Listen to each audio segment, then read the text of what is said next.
सोमनाथाय नमः। ॐ मल्लिकार्जुनाय नमः। ॐ महाकालेश्वराय नमः। ॐ ओंकारेश्वराय नमः। ॐ वैद्यनाथाय नमः।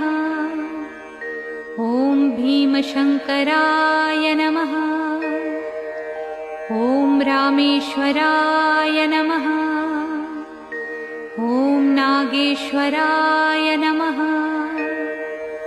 ॐ विश्वेश्वराय नमः। ॐ त्र्यंबकेश्वराय नमः।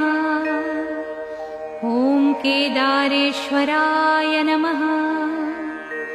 ॐ भुस्मेश्वराय नमः।